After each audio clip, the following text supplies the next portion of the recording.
Good afternoon and welcome. My name is Sanjeev Verma, and I'm co-founder and chairman of Prevail, a company that provides end-to-end encrypted email and file sharing systems to protect your controlled and classified information and ITAR data, among other sensitive business data. Welcome to our webinar on building a winning cybersecurity program. I'm really pleased to be able to be joined on this webinar with our partners, Cliff Neve from MAD Security, which is one of the leading providers of security and compliance solutions, consulting practices, and Cliff's a veteran, 26 years in IT and cybersecurity. And just before I came in, I was very much appreciative of the fact that he was a commander in the Coast Guard and served along my classmate and friend, Admiral Pekoski. Also joining us is our partner and a managed IT services provider, Simple Helix, and representing them is Scott McDaniel, who is again a telecommunications and IT veteran and a proud alum of Auburn with both a bachelor's and an MBA from them. So welcome. You've got the entire gamut of what it takes to become CMMC compliant in the form of expertise in consulting from Cliff, expertise and knowledge of CMMC from Scott, and the ability to go and provide the services that are necessary. A bit about myself, the third leg of what is necessary to provide, to get to CMMC, particularly level 3, is tools that are used to store and share CUI and ITAR.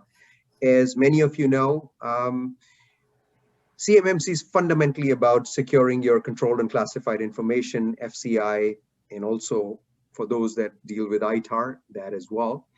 And basic tools like O365, which is how you communicate information, store it on OneDrive, etc., they are not compliant. And so Prevail is a company that provides a simple tool that allows you to stay on O365 and G Suite and protects your controlled and classified information for CMMC using a technology called end-to-end encryption and using principles of what you're probably increasingly hearing about, which is zero trust. So welcome.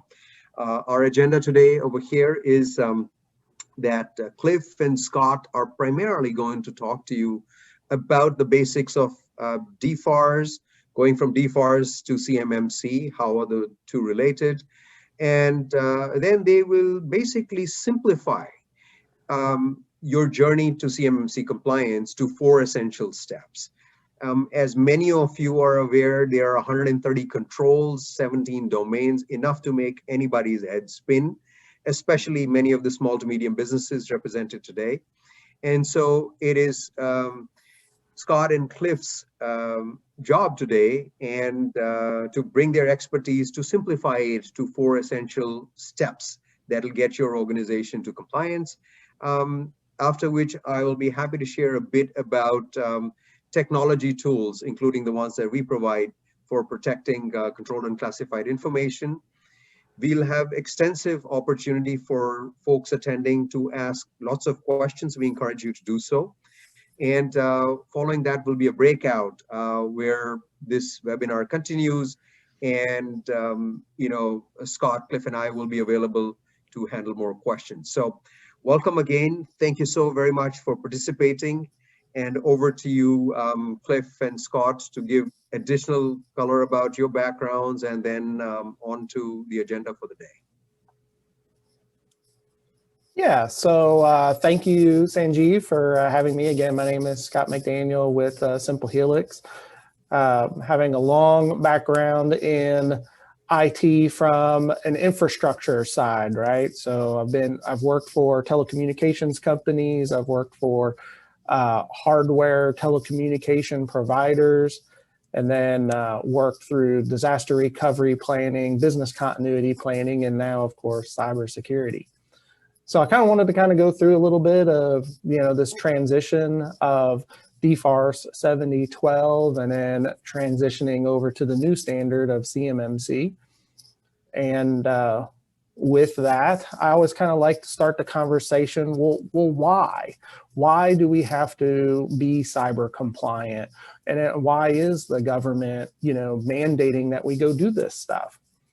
And so to put it quite frankly, the attack vector, or the number of people and the number of attempts to hack into our organization, is growing exponentially. And over the past number of years, where it used to be more of, hey, we're trying to hack in to get intellectual property, there's now real money involved.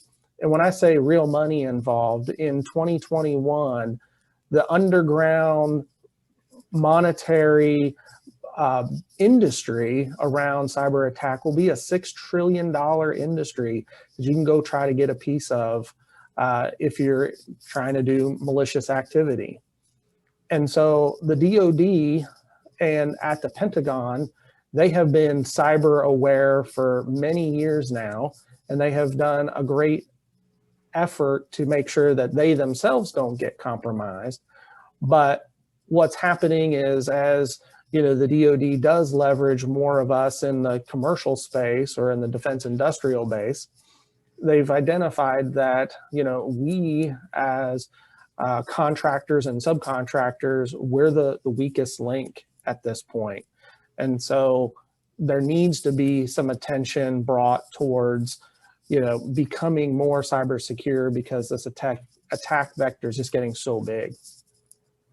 So there is the idea that, the government's come up with these cybersecurity compliance standards that we need to adhere to, but you as yourself and as you're operating your business, you too should want to be cyber secure, mostly to protect the intellectual property, or like I like to say, the secret sauce of your business, right? You don't want to just immediately be compromised in such a place to, have to pay, say, a ransomware, or, hey, maybe your competitor gets your intellectual property and they use that to compete against you. And so between those two activities, it should be bringing this urgency to your business that you need to get started now, because it's not easy and it does take time to mature the cybersecurity within your organization. So within that,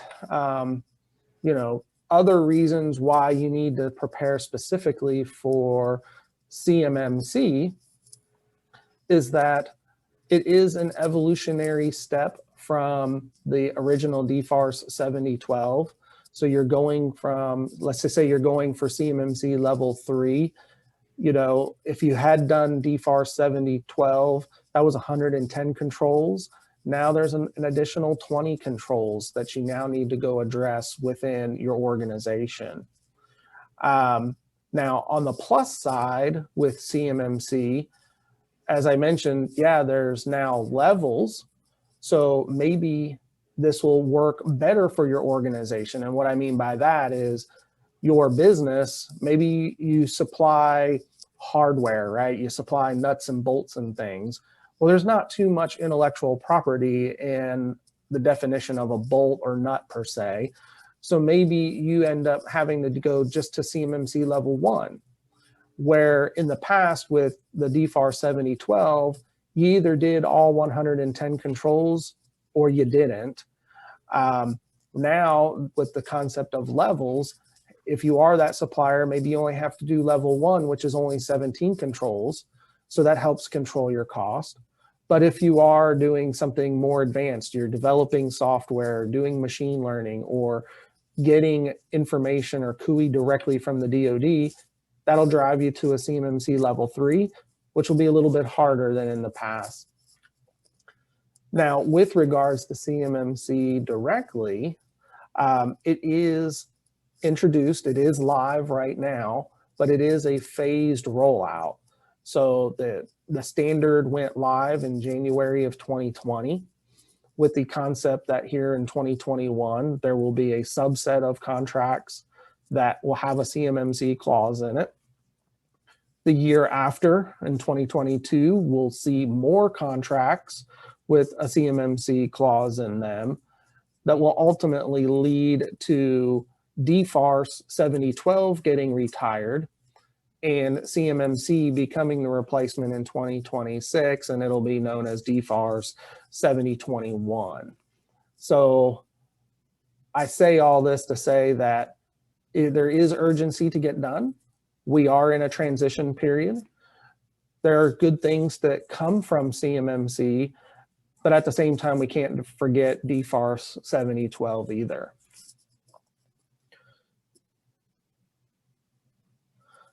So regardless of the, if you're doing DFARS 7012, CMMC, or really any other cybersecurity compliance module, right? A SOC 2 or a HIPAA or any compliance project, between the three of us here with you today, we've come up with 4 steps towards CMMC compliance.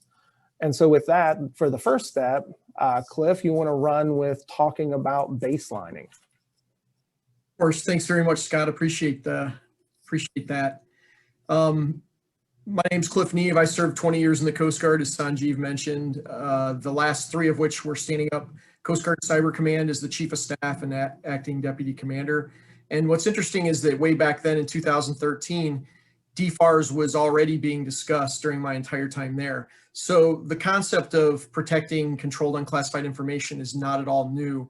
And in fact, from 2013 on, it's actually been contemplated as a requirement. So in many ways, starting in 2017 and since then, this is all things that defense contractors are supposed to be doing. So contrary to what a lot of people think, the first step isn't to just run out and buy a technology.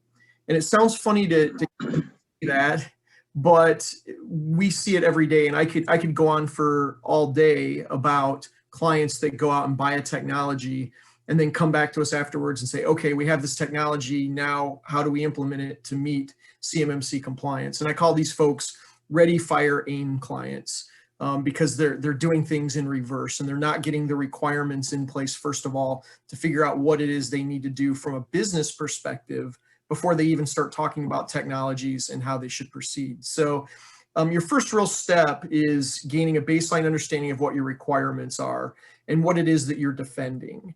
And along with your business and mission drivers, you must know what data resides on your systems. If we're talking CMMC, then clearly controlled unclassified information is the data classification that we're talking about the most. And Scott discussed that quite a bit previously. So you also need to know who in your organization actually needs access or is going to need access to controlled unclassified information. And this becomes an interesting conversation because less than half the organizations that I talk to have a good understanding of what types of data they process, who does have access to the data, and who needs access to that data. But what you can do is by figuring that out and by determining that requirement, you can determine who actually does and doesn't need to have access to this controlled unclassified information. And to me, one of the biggest benefits of CMMC and DFARS isn't raising the security of all the networks in the world. It's stopping the widespread spread of controlled unclassified information in the places where it really doesn't need to be. So when you know and understand what your security boundary is based upon who actually does or doesn't need access to controlled unclassified information, when you have, that boundary scoped, when you look at what types of systems are within that boundary, whether it's just routers and firewalls, or whether you may also have some interesting other operational technology systems, whether you have third-party connections, those are all things that could be in the scope of your CUI environment. And so what we try to do is get together with you and go through and analyze what your actual needs are, what you need to protect, and figure out how to reduce your attack surface, which makes you both more secure and potentially saves you significant money investments that can be put in other higher priority things. So as I mentioned, there's a reason the DoD doesn't secure their entire worldwide network to the standards of their top secret JWICs or even secret categorized SIPRnet. It would be expensive, and you'd be overexposing that data by putting it on the same network that everybody's on. So it might be that during the course of your baselining and requirements that you find that it is in your best interest to secure your entire network to a certain standard. But that then becomes a business decision that you make and that your C-level makes with eyes wide open. We then conduct a gap assessment. And when we conduct the gap assessment, we look at all 130 controls.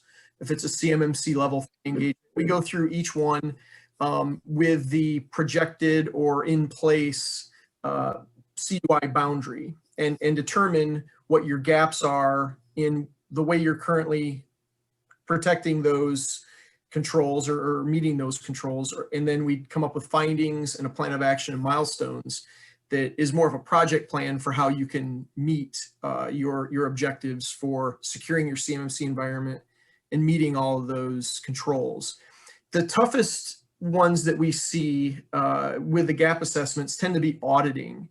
And by that, what I mean is that things like some of the 20 supplementary controls, which are above and beyond the NIST 800-171 controls in order to meet CMMC level 3, two of them are, one is review audit logs, and the other is collect audit logs in a central repository. And those can be kind of difficult to do without having a SIM or a similar tool that that allows you to do that with skilled eyes. And you can have a set of clubs, but you can't necessarily swing them like Rory McIlroy does. So having a SIM or having these tools doesn't necessarily mean that you can meet these controls from a maturity perspective if you don't know how to use them. And so finding ways that you can meet technological controls that are difficult like this, finding novel ways, whether it's through technologies or partnerships that allow you to make your enclave such that some of those controls are handled for you, is a very wise way of moving. Next slide. Yeah, so once you've gone through that baselining effort, right? So now you understand what your scope is going to be. You understand that there are some gaps that need to be closed, and then you have a project plan to go get those closed. Then you actually come into implementation. And so, like us at Simple Helix, we see so many people always rushing to implementation without a plan.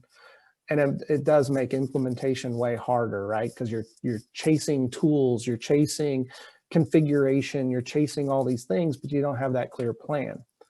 If you followed our advice and you actually have that plan, and now when you step into implementation, things go much smoother and much quicker. And so because now we are executing from a project plan, we're just sitting there trying to close identified gaps. So we know what the gap is, and now we have a solution for that gap. And the solutions for those gaps, it could be introducing a new tool. It could be coming up with a new policy and procedure, and it could be employee training. So as you're going through implementation, all three of these could be going on in parallel. And you could also be leveraging a company like Simple Helix to help you through that implementation, right? So we do many of these implementations day after day. So we know what to look for inside of say an O365 environment. We're familiar with multiple brands of firewalls and things like that.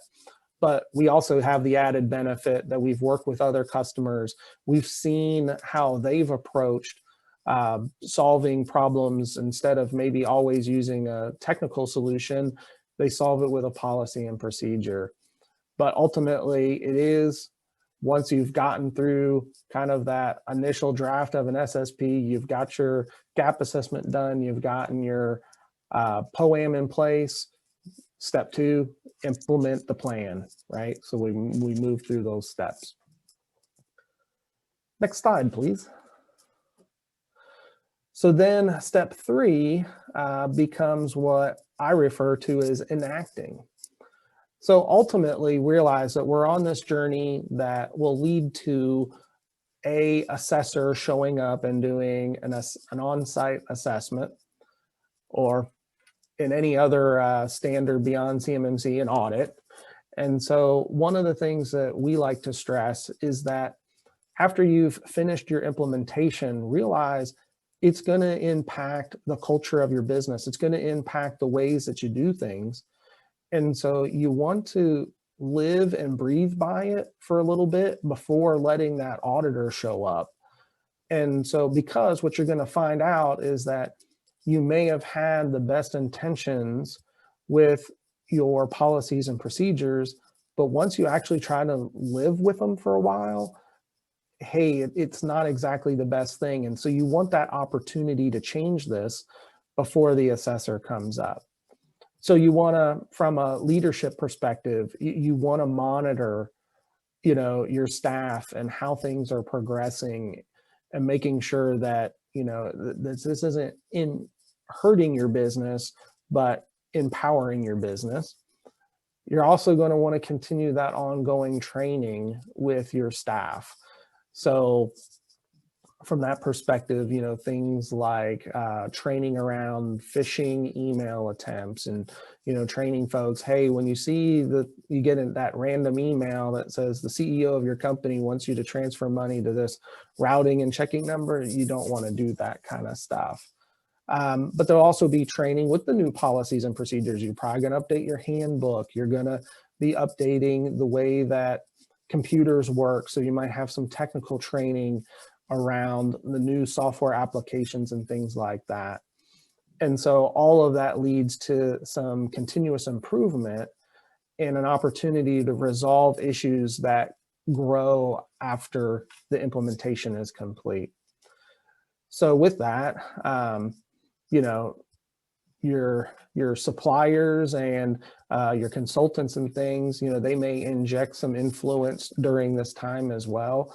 And so from that, leveraging some outside resources to help you before you move into step 4 could be beneficial as you're now maturing this up. So Cliff, do you want to talk about the assessment itself?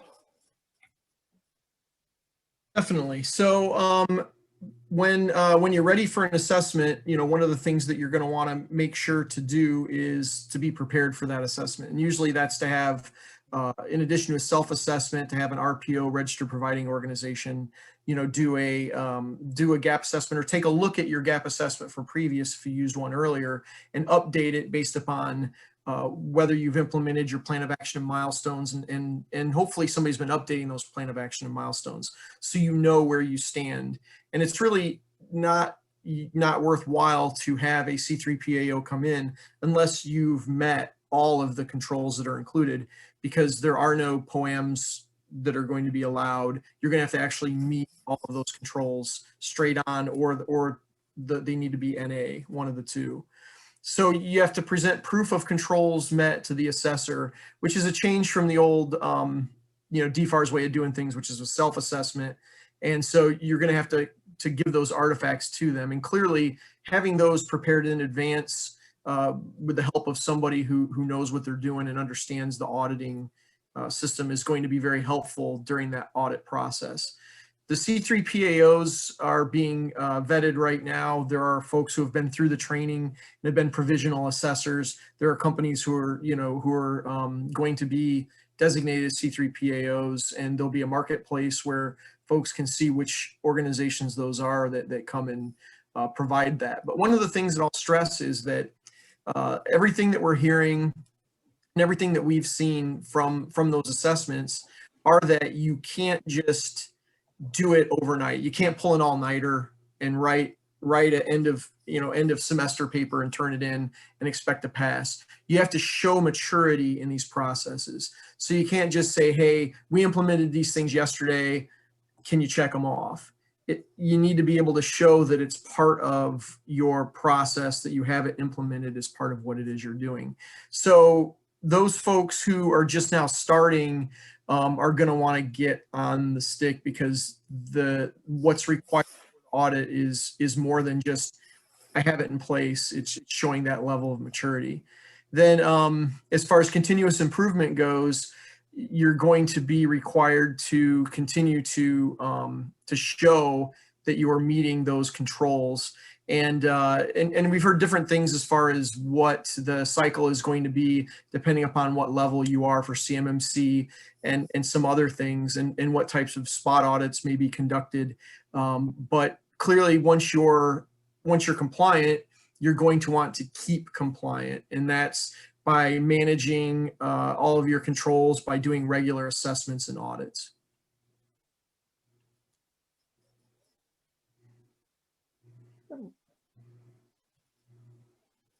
Yeah, so now to kind of talk through some of the cybersecurity practices and the technologies for protecting CUI. We lost our slide deck there. So yeah, so we definitely want to take an opportunity to kind of talk through some of the specific things with CMMC, and where we all kind of jump in and help out.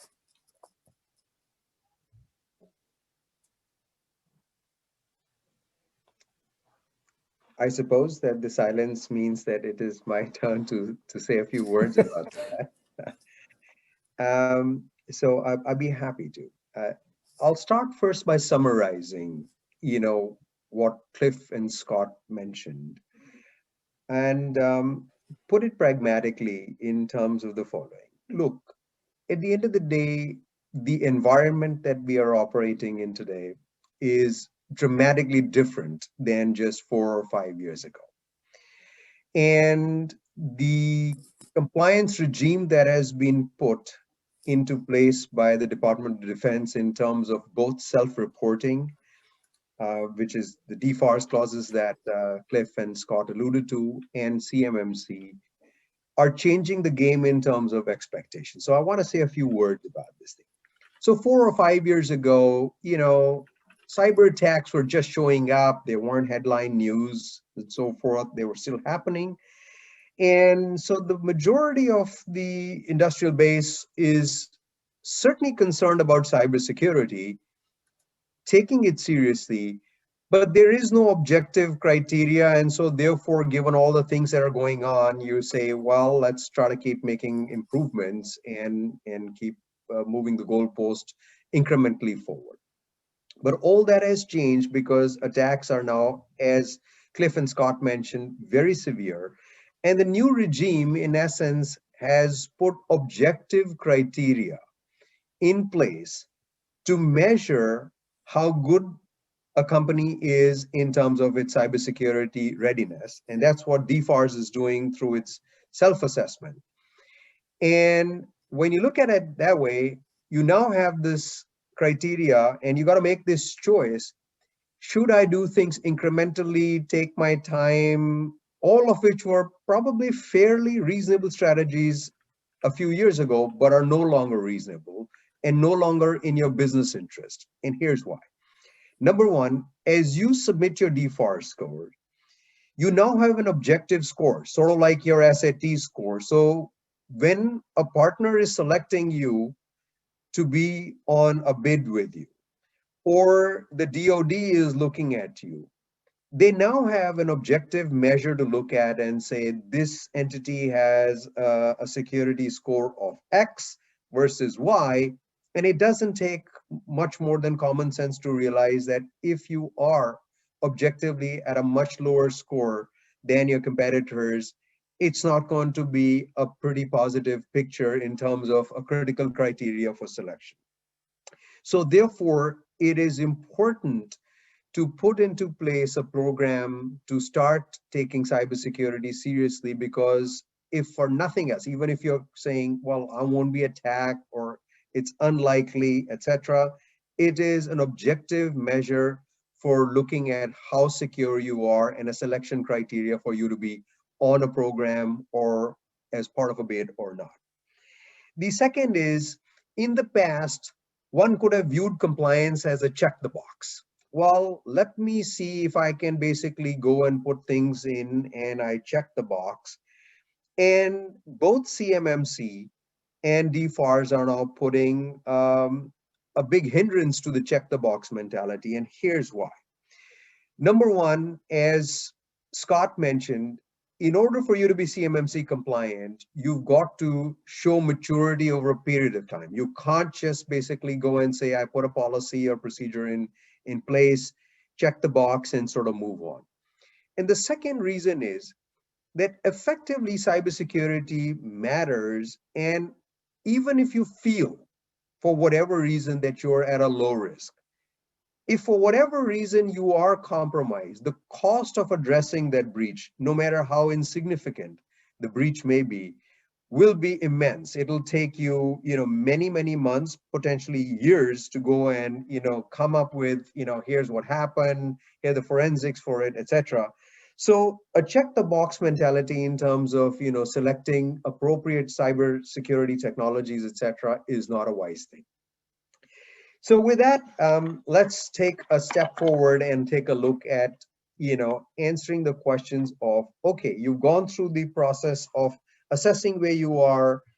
Cliff and Scott have helped you create a plan and you're beginning to implement the plan in terms of tools and processes. So what is Prevail doing over here? Many of you have heard about GCC High and you've heard about Prevail, perhaps. What are these companies doing and why are they important? Well, the fundamentals of CMMC and DFARS are that you got to protect your controlled and classified information. And your controlled and classified information is protected by storing it securely, sharing it securely, and you do so in the form of files and in the form of emails. Those are the basic tools that you're using. When it comes to CMMC, the basic business tools for communication, which is Office 365, or your fundamental Exchange servers, or your G Suite, are no longer deemed secure enough. And so therefore, you've got to come up with a new set of tools to store and share controlled and classified information. And therein, the two choices that are available are, one is GCC High. You basically go and work with Microsoft and you will be asked to rip your existing system and replace it with what's called the GCC High. It's a government cloud with a high security. And you rip everything and you replace it. Again, you still work with Cliff and Scott and work through the gaps that are not addressed by GCC. And ultimately, you've got yourself a system that is ready for compliance. And GCC High is a capable system. It is certainly, thoughtfully designed and gets you on the path to compliance. But for most small to medium businesses, it is disruptive in terms of, you having to rip everything and replace everything, and it is very expensive. So that's one choice available. And again, these are fundamental tools that you will have to essentially get because there's no other way for you to store and share your controlled and classified information. The other alternative is to go with Prevail. And Prevail essentially takes a very different approach to cybersecurity. It is a zero trust end-to-end encrypted system, and we'll speak more about it. But at a very simple level, what Prevail says is identify the number of people that have access to controlled and classified information. Continue to use your O365 or Gmail and simply quickly overlay it with an encrypted system like Prevail. Prevail will provide you with encrypted email and file storage and sharing. The email is just like email. It's in our Outlook and Gmail or whatever. The file sharing is basically, think of it like a OneDrive or a Dropbox or Box, just a folder on your computer. That's where you store and share information. But the important part of it is you're not ripping anything, replacing anything.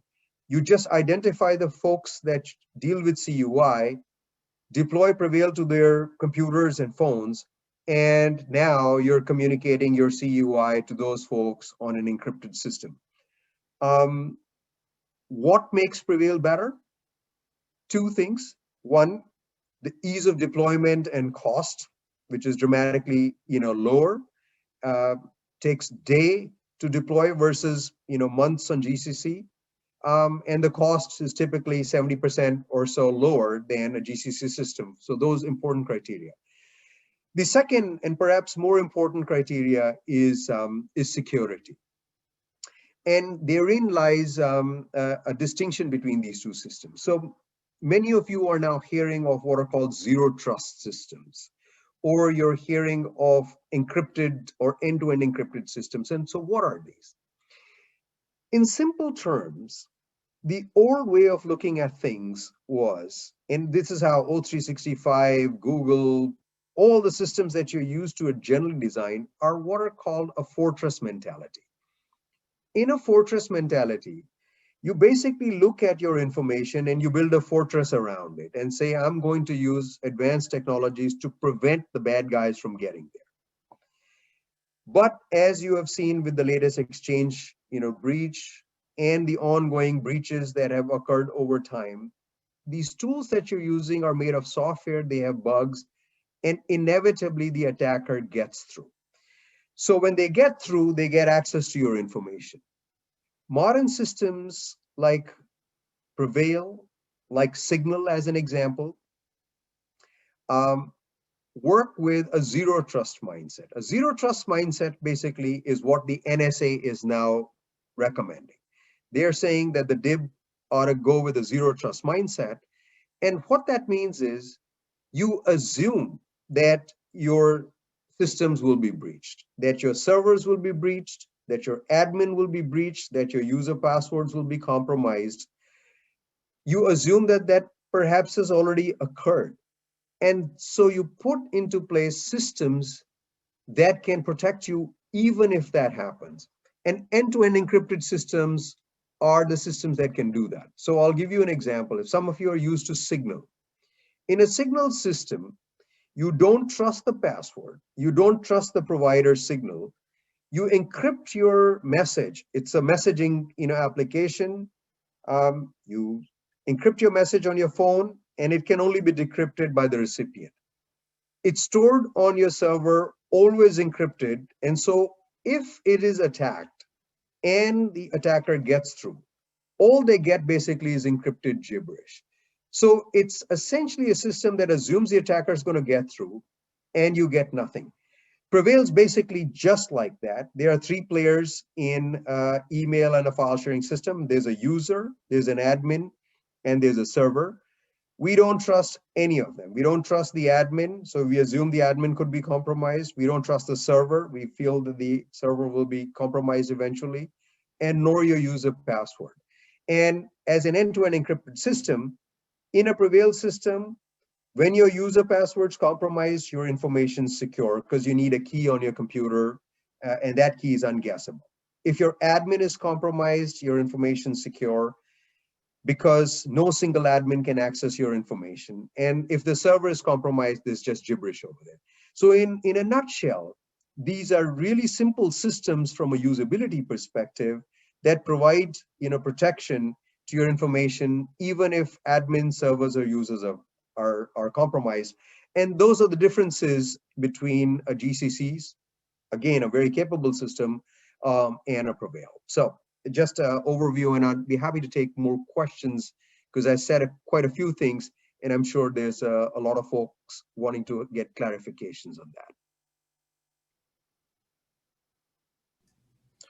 Yeah, so I'll throw out a question for Cliff. So one of the questions we had gotten was, well, how do I create an SSP? Sure. So there's several different ways to do it. The one that I recommend is having an SSP that makes things auditor proof. And by that, I mean, when we create an SSP, we do it control by control. And we talk about how each and every control is met. So that when an auditor sees it or somebody sees it, they're able to very easily trace it to a policy or to an activity, whether it's people, technology, or policy, that is meeting that, as well as any artifacts that might be necessary to show that that control is met. So a lot of folks, oh, go ahead. I was going to say, yeah, you brought up a really great point around, who's the intended audience for an SSP. And so often, we do see people when they try to write it by themselves, they write it as if they're writing it to like the CEO of their company, or they're writing it to like, the CTO, somebody internal. You bring up a great point. Yeah, really, it's the auditor, right? You're writing this thing so that the auditor knows how to navigate to find these things. And I've done, hundreds, bordering on thousands of control assessments by this time, and gone through them, each and every day. And you definitely want to make the work on the auditor as easy as possible. And content is critical, security is critical, and you want to make sure that the details in there are solid. At the end of the day, though, it definitely does not hurt. You don't want the auditor to have to go looking for an answer. You want the answer to jump out of the page at them and say, yes, this control is met. Yes, this control is met. I'm through. And usually we do that with a separate policy. Then, sometimes we see people combine their SSP and policy, and that's okay. It might just make it a little bit more difficult to reference that way. Yep. Here, I'll kind of give a question for me that I get asked almost every single day, which is, what's the difference between O365 and O365 GCC High? And so it's a pretty loaded question, but O365 at the highest level does come in multiple flavors. And what I mean by that is, there's a flavor for home and student. There's a flavor for commercial businesses, mostly for small businesses and medium-sized businesses. Then you move up into O365 Enterprise. Then there's the O365 GCC, and then ultimately GCC High. And so as we're moving and trying to do the DFARS 7012 and the CMMC, and then ultimately ITAR, what O365 platform you choose really depends on the nature of your business. And then there's solutions, right? So there are folks out there that say the only way that you can go get compliant is to go into the highest level with that O365 GCC High. And for us here on this conversation, we've always been saying, well, that's not the only way, right? Because the challenge with going GCC High is, one, it is the most expensive platform that you can be in, and you don't get a choice between who would be considered in scope and out of scope, right? The whole company goes, or nobody goes, or you're breaking up your company into those that are in GCC High and those that are not. And so with options like Prevail, what we can do is we can keep you in an enterprise space, or we can keep you in GCC, but you can still then say, hey, only the people who touch CUI or the FCI, they need a copy of Prevail. And now you get some granularity, and you get to control your cost depending on what your business is doing. And so every day, like I encounter companies that are, still 80, maybe 60% or 80% commercial, with a 20 or 40% of the business doing DoD contracts. Well, you don't want to pick up the whole company and move them all. What you'd like to do is you'd like to, control your costs and say, okay, well, this 40% or 20% of my staff that's working on these DoD contracts, hey, I want to leave my whole business in enterprise, but hey, let's layer in some Prevail there.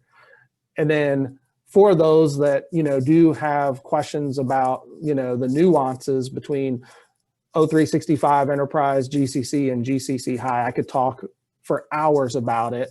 So from that perspective, call me and I'll be glad to walk through those with you guys. All right, I'm going to start asking some of the questions from the audience that have been coming in. Oh, great. I'll just start putting them up. So are there cost-effective solutions for small DoD contractors that need level 3 certification? And I'll let you guys decide who's going to be best to take that. Yes, in a nutshell, there are.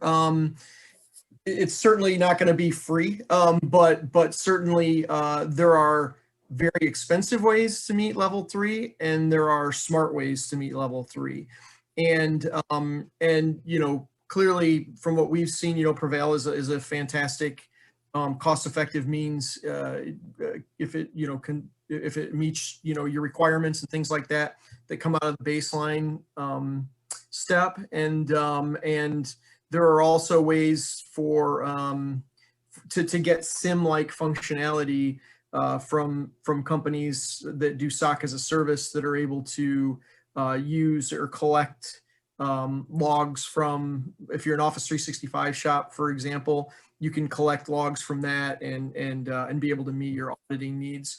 But yes, there are definitely ways, and this is one of those ones where when you pay up front for an expert to help you build your house, you end up saving a ton of money on all of the rework and other things that you're going to do if you try to do it yourself. Just like anything else in life, having somebody up front who really knows what they're doing and can guide you through those is going to, in the long run, save you money and allow better use of resources. So yeah, so like I can actually give a specific example. So we at Simple Helix, we had a customer working through the DFARS 7012. So they went through a DCMA high audit. They are a company that was about 20 employees on site. And so eventually you get to this place that you have to do data classification. You have to label documents, right? Are they public? Are they private? Are they CUI? Are they top secret? And so obviously you can go spend a lot of money to implement a data classification tool set as a third-party solution, as a piece of software to do that for you. But then like inside of like an O365, there's a concept of a data classification and some data loss prevention that comes with your O365. But even for this particular customer, they're going, we're a small company though. We all sit side by side. And so for them, they elected to make it a human topic.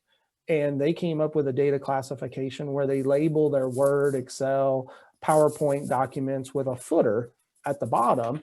And they made it a corporate policy that when you create a new document, you have to use one of the corporate templates.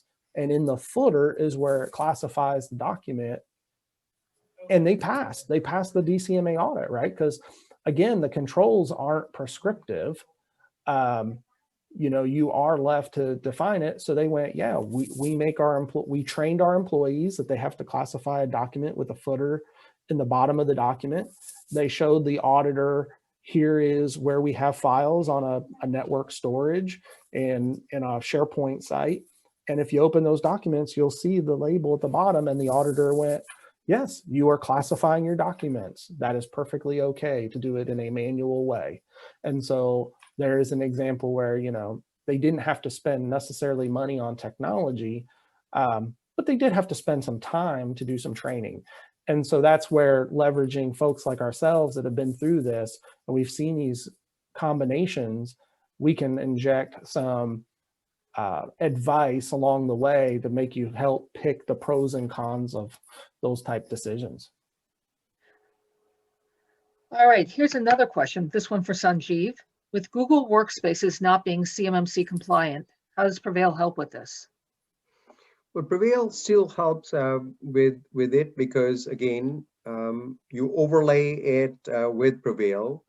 It isn't fully clear to us as of now whether it is CMMC compliant, but if you are using Prevail on top of it, you are able to not only be CMMC compliant, but also ITAR ready as well. So for ITAR, you can use a cloud service provided you meet State Department regulation, which is I'm told 120.54, and you can only store and share data for ITAR on a cloud service provided the ITAR, the cloud service is, number one, end-to-end encrypted, and the Google service isn't. Prevail is. Second, that the service be such that the cloud provider has absolutely no access to your passwords or decryption keys. Again, this is what the NSA was saying as part of the zero trust, and Prevail is exactly that. We have no access to it. And third, that the system is using FIPS 140-2 encryption, which is what Prevail is doing. So if you are even on a Google system, you overlay it with Prevail, you'll get your emails in the Gmail browser, you'll have your files in your file folders, but unlike the Google system, you will be able to, store, share, communicate CMMC COE data, as well as ITAR information as well, because of the end-to-end encryption requirements for ITAR per State Department regs. Great, thank you. Next question is for Cliff. Cliff, what is the most common mistake companies make in preparing for their initial assessments? Overestimation of their security posture. And I see it quite a bit from, and I can say this because I was an IT person. Typically, companies that have IT people overestimate their ability to secure the networks and systems that they created, and they haven't had third parties come in and look. And for example, we have folks who say, "Hey, I've been a network, engineer at this company for 15 or 20 years," and that's awesome, but they've only seen or applied the controls to those few places that they've been. Whereas an auditor who comes in has seen hundreds of different, applications, and they generally find issues where somebody who built the network or built the systems wasn't looking or wasn't paying attention to. So I would say that that's the biggest. The second one is probably choosing simple compliance over security. Meeting the letter of the control without actually meeting the spirit of it. Where they'll say, "Hey, we're logging. All of our logs are going to a central repository." And then it's like, "Okay, well, are you reviewing those logs?" And they'll say, "Well, we do if there's an incident." And it's like, no, that's not how it works. You're supposed to actually review them to find incidents in addition to the others. So we see people who say, well, technically I meet that control, but they're not doing so in a truly secure way. And I think that was, when Sanjeev talks about zero trust, and that's one of the things that, I always like to hear him talk about, how important that is to actual security, and folks who want to be both secure and compliant, as opposed to, I just want to be compliant, I want to put the least amount of effort in to check the box. Those are probably some of the more frustrating folks we work with. All right, I'll have one more question for Scott, and then one more for Sanjeev. Scott, where do you see organizations overspending on trying to achieve CMMC compliance? Oh, that's a great question. So where I see most organizations overspending is maybe not on one particular technology, but going and buying technologies before they actually have a strategy in place, right? So frequently what we see is, people will go, hey, we know we got to go to O365 for our implementation. So let's go get in O365 and we're going to turn this on and that on and this other stuff on, and we're going to figure out the rest of it later. And then what ends up happening is, hey, that stuff that they needed to figure out later actually contradicts with movements that they've already made. So that either results in us reconfiguring and redoing work, which costs them extra, or hey, it actually isn't the right thing. So now we got to go turn that off to go get the right thing. And there's normally some penalties and things when you've gotten into a subscription, whether that's, hey, you've bought something on an annual basis and it's not the right thing. So I don't necessarily want to say it's just one particular application or something, but absolutely executing before having a plan, right? And then going, oh, I wish I had thought this through after the fact. All right, Sanjeev, we have a last question for you, and then I think we will need to wrap up. We're almost at the top of the hour. Does the Prevail solution meet all the DFARS 7012 requirements for cloud computing? Well, the Prevail solution, is not the entirety of the DFARS 7012, but what it does is it meets, the substantial parts of NIST 800 DFARS 7012 requirements, as well as CMMC requirements, either all by itself or, in conjunction with policies and procedures. There is a white paper on the Prevail website on CMMC. It's called the CMMC white paper, and that basically lists control by control, the controls that we address and how we address them. You are welcome to go and download that, and that'll give you a sense for it. In general, what you will find is that if you are a standard O365 or G Suite user, for DFARS 7012, if you were submitting your scores with the use of Prevail, your scores would go up approximately 40 to 50 points just through the use of Prevail because of the advanced security and encryption that provides. And again, there is a white paper that is on the website that you can access on that. I also, so that's my answer to this question. I did want to add one important aspect to the previous question that was asked to me about, the Google environment. And in addition to the ITAR, one of the more important things, and I forgot to mention that, for using Prevail with the Google Suite is that it enables you to seamlessly communicate with your suppliers and others. So for example, if you are on Google, somehow you have thought through and have put together an environment that's compliant, but what if you're sending an email or sharing a file folder with somebody who is on O365? You can't just do that with the current environment. And so again, having overlaid Prevail over there, handle your CUI, you're perfectly protected, but also you can share the files and the folders and send electronic mail cross platforms, whether the other party is on O365 or Google. So that's another benefit of the system as well. All right, I think you might want to just wrap up, Sanjeev, and instruct people that we'll have our breakout session. Sure. Well, again, I wanted to thank everybody for attending. I appreciate the overview, and it was an excellent overview provided by Cliff and Scott.